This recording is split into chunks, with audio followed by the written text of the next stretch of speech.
अस्सलाम वालेकुम फ्रेंड्स। आज हम सुनेंगे आलिया की कहानी। आलिया की 10 साल पहले शादी हुई थी। शादी बहुत धूमधाम से की गई। शादी के 6 माह बाद ही आलिया माँ बाप के घर आके बैठ गई। वजह वही शिकायत जो आम तौर पर हर बहू को अपनी सास से होती है। माँ बाप ने बेवकूफ़ी की कि बजाय उसे समझाने के उसके शौहर को बुलाया और अलग घर का मुतालबा कर दिया। दामाद ने अपनी मजबूरियां बताई कि मैं अलग घर लेने की पोजीशन में नहीं हूँ।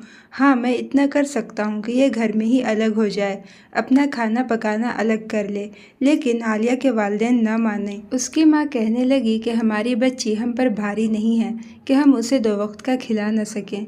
दामाद ने बहुत कोशिश की लेकिन उसके माँ बाप ने उसे भेजने से इनकार कर दिया।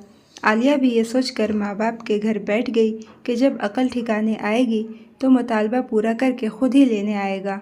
लेकिन बेचारे शौहर की इतनी पसली ही नहीं थी कि वो अलग घर का बंदोबस्त कर सकता। आलिया के खाविद ने कुछ अरसा तो सुलह की कोशिश की लेकिन आलिया की माँ अपनी ज़िद पर अड़ गई और अपनी बेटी को न भेजा। चंद माह बाद आलिया एक बेटे की माँ बन गई। खाविद ने इस मौके पर फिर सुलह की कोशिश की लेकिन आलिया की माँ भी ज़िद की पक्की थी। दामाद को बेइज्जत करके घर से निकाल दिया कि जब तक मेरी बेटी के लिए अलग घर का बंदोबस्त नहीं करते तब तक बेटी नहीं भेजूंगी।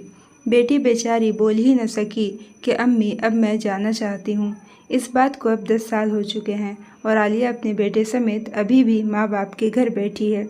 उसने कई बार जाने का फैसला किया लेकिन माँ बाप की इज्जत की वजह से चुप रही। अब बेचारी आलिया भाइयों पर बोझ बन चुकी है। वालिद इंतकाल कर चुका है, माँ बीमार होकर चारपाई की हो गई है। आलिया का बेटा बेचारा बाप के होते हुए भी यतीमों वाली ज़िंदगी गुजार रहा है। वो अब पछताती है और ये सोच सोच कर परेशान है कि उसकी माँ के बाद उसका क्या बनेगा। माँ ये नहीं सोच रही, बस अपनी बात पर ही अड़ी हुई है। लोग समझा समझा कर थक गए हैं पर किसी की बात भी उसकी समझ में नहीं आई। मैं सोचती हूँ कि कुछ वालिदैन कितने बेवकूफ़ होते हैं, जज्बात में आकर गलत फैसले करके अपनी बेटी की ज़िंदगी तबाह कर देते हैं। बेचारी सारी उम्र भाभीयों के तानों का निशाना बनती है, जलील व ख्वार होती है। वो ये नहीं सोचते कि बेटी की ज़रूरत सिर्फ 2 वक्त की रोटी नहीं बल्कि उसे अपने खाविंद का सहारा चाहिए।